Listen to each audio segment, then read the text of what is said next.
रहीम अस्सलाम वालेकुम मेरे प्यारे बहन भाइयों। आज की वीडियो है हमारी कारपेट की सफाई के मतलब कि हम वैक्यूम क्लीनर के बगैर कारपेट को कैसे सफाई करेंगे। ज़्यादातर ये जो ब्राउन फैमिलीज होती हैं ना, हम जैसे लोगों के पास वैक्यूम क्लीनर शीनर नहीं होता, हम तो देसी टोटके इस्तेमाल करते हैं बहन सफाई के लिए। अच्छा, तो ये हमारा कराची वाला घर है। कराची घर क्या, ये हम हमारे हमें एयरफोर्स की तरफ से मिला हुआ है, क्वार्टर मिला हुआ है, तो हम बेस के अंदर रहते हैं। अच्छा, वापस आए हैं कराची तो बहुत ज़्यादा यहाँ पर डस्ट और गंदगी थी क्योंकि एक मंथ से घर बंद था। फिर पहले तो हमने सफाई की थी, आए हैं तो हमने पहले सफाई की है। और क्योंकि इधर लेटना था, हमने खाना वगैरह खाना था, हम यहीं पे सोते हैं। इसके ऊपर एक रग बिछा के और ऊपर मैंने कंफर्टर बिछाया हुआ है क्योंकि वो रग पे ना बच्चे कंफर्टेबल नहीं होते, तो कंफर्टर बिछाया हुआ तो उससे ना बच्चे सुकून से सो जाते हैं। और फिर इसकी सफाई शुरू की है। इस पे बहुत ज्यादा मिट्टी थी और छोटे छोटे से जरे ना अंदर थे। तो सफाई के लिए ना आपको बेहतरीन जो इसमें एलिमेंट यूज करना है ना, वो है छोटा झाड़ू। बड़ा झाड़ू नहीं इस्तेमाल करना, वो बड़ा झाड़ू थोड़ा सा ढीला होता है और उससे ना सफाई ज्यादा अच्छे तरीके से नहीं हो सकती। छोटा झाड़ू सख्त होगा और उस सख्त से ना आप उसको दबा के और सफाई कर सकते हैं। अच्छा, इस झाड़ू में हमने झाड़ू तो मैंने ले लिया था, लेकिन इसका एक और टिप जो मैंने यूज की थी वो था कि इसको मैंने गीला कर लिया था क्योंकि खुश झाड़ू से ना मिट्टी दोबारा से वो डस्ट पीछे वापस जाती है और गंज पके फिर पीछे जाएगा। लेकिन अगर आप झाड़ू को गीला कर लेंगे ना, तो वो इससे बड़ी आसानी से मिट्टी इसमें से निकल जाएगी और बड़ी नीट, बिल्कुल नीट साफ होता है। वैक्यूम से भी ज्यादा अच्छा इसे कारपेट साफ होता है और आप इसको इस टिप को जरूर आजमाइएगा। वैसे ज्यादातर लोगों को में भी ये पता भी हो, लेकिन हो सकता है कहीं को ना पता हो। हम हॉस्टल में थे जब हम यूनिवर्सिटी में थी, तो हॉस्टल में हमारे रूम्स में कारपेट था। तो हम ज्यादातर हम ऐसे ही सफाई करते थे कि वहाँ पे हॉस्टल में वैसे थी आंटी थी जो सफाई करके जाती थी, लेकिन हमें उनके हाथ की सफाई पसंद नहीं आती थी, तो हम खुद सफाई करती थी। वो झाड़ू को गीला करके, और हम इतनी जबरदस्त सफाई करेंगे। हमने मैट्रेस वगैरह उठाने, एक दिन हमारा होता था पूरे हफ्ते में ना, वीकेंड जब ऑफ होगा तो हमने यही करना है कि पूरे कमरे की हमने सफाई करनी है, कपड़े साफ करनी है, वॉशरूम साफ करने हैं, सही नीट एंड क्लीन करके रूम, और फिर हमने आराम से बैठ के नाश्ता करना है। कुछ हम में से मतलब मेरी कजन्स और बहन थी, हम सब एक साथ रूम में रहते थे, तो वो बहन मेरी करती थी मतलब बहन और कजन्स जो थी वो मिलके सफाई कर लेती थी और मैं नाश्ते का काम कर लेती थी। हमने नाश्ता बनाना, आराम सुकून से बैठ के, और फिर पराठे खाने, बिल्कुल जब सफाई हो जाएगी।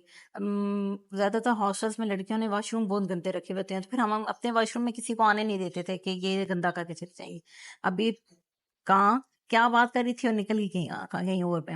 अच्छा, वीडियो रिकॉर्ड करने से ना पहले मेरे जहन में बड़ी बातें आती हैं कि मैं ये भी बात करूंगी, ये भी बात करूंगी, लेकिन जब वीडियो रिकॉर्डिंग स्टार्ट होती है ना, तो सब सब बातें भूल जाती हैं। अच्छा, जब लेटी भी होंगी ना, तो फिर मैं सोचती हूँ कि इस दफा ना जब मैं वीडियो स्टार्ट करूंगी तो मैं ये बोलूंगी, लेकिन ऐसा कुछ होता ही नहीं है। खैर चलें, अभी तो वीडियो बन गई है, अब जो कुछ जहन में आ रहा है मैं बोलती जा रही हूँ। अभी आपने देखा होगा कि कैसे अच्छी तरीके से इसकी सफाई हुई है। इतनी ज्यादा इसमें से डस्ट निकली है, मतलब पूरे घर में से सफाई करके इतनी डस्ट नहीं निकलेगी जितनी कारपेट में से डस्ट निकली है। और वो भी ज्यादा इसका ये था कि झाड़ू गीला करने की वजह से ये आपको नजर आ रही होगी डस्ट निकली। मैंने इस गन को डाला, डस्ट पैनल में रखा, अली को मैंने लगाया हुआ था साथ के, अली आप मेरी वीडियो रिकॉर्ड कर दें। उन्होंने भी खैर ड्यूटी पे नहीं, सॉरी, जुम्मे पे जाना था, लेट हो रहे थे, तो बच्चों को नहलाना था। मैंने उन्हें बोला कि आप बच्चों को नहलाएं और मैं साथ ना ये वीडियो बनाती हूँ। इसका गन डाल के और फिर मैंने कहा इसकी सेटिंग कर दूँ रूम की। फिर इन बच्चों को जूस वगैरह बना के देना है, इनको कपड़े पहनाने हैं, इन्होंने जुम्मे पे जाना है, और अली को भी कपड़े देने थे, उन्होंने गुसल करके जुम्मे पे जाना था। खैर देख लें, कारपेट तो हो गया साफ, बिल्कुल नीट एंड क्लीन हो गया होगा। ये तरीका आप जरूर आजमाइएगा। देसी जो टोटके होते हैं ना, वो बेस्ट होते हैं। ये बड़ी बड़ी मशीनें लेने से बेहतर होता है कि आप ना मिनटों में काम कर लें। ये फिर मैंने रग बिछाया, ये रग हमने लिया था इतवार बाजार से, और अच्छा मिल गया था ये। इस पे भी मैंने इसको इस्त्री लगा के एक साइड पे जला दिया था। तो सेंटर में ये बिछा के और इसके ऊपर पे मैंने कंफर्टर बिछा दिया। अभी मैंने इसके ऊपर एक सॉफ्ट लेके आनी है, वो जो सेंटर में सॉफ्ट सा रग होता है वो लेके आऊंगी, ताकि ना इसको ना ब्लैंकेट को ना बिछाना पड़े। तो ये मैंने ये ब्लैंकेट कंफर्टर ये जिसको बिछाया हुआ है, ताकि बच्चे इस पर लेट जाएं। दूसरे कमरे में नहीं लेटते क्योंकि ना इधर गर्मी बहुत ज्यादा है। कराची में हद से ज्यादा गर्मी है। पंजाब इतनी ज्यादा गर्मी नहीं थी।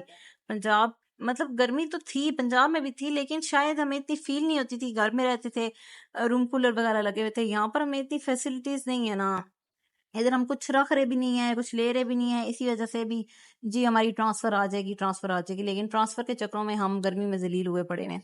और ये देखें, अभी देखें मेरा कमरा कैसे नीट क्लीन हो गया। उम्मीद है आपको ये वीडियो अच्छी लगी होगी। वीडियो में जो जो फॉल्ट्स होते हैं आप प्लीज़ मुझे क्लियर कर दिया करें कि यहाँ पर वीडियो में मसला है। अभी क्योंकि थोड़े से मसाइल हैं, नई हूँ यूट्यूब पे, तो अभी इतनी समझ नहीं लगती एडिटिंग के लिए। तो वीडियो को ज़रूर लाइक करें, चैनल को सब्सक्राइब करें और बेल आइकन को प्रेस करना मत भूलिएगा। इंशाल्लाह उम्मीद है कि इन फ्यूचर में मेरी वीडियोज़ अच्छी हो जाएंगी। अब तक के लिए अल्लाह हाफ़िज़, टाटा, बाय बाय।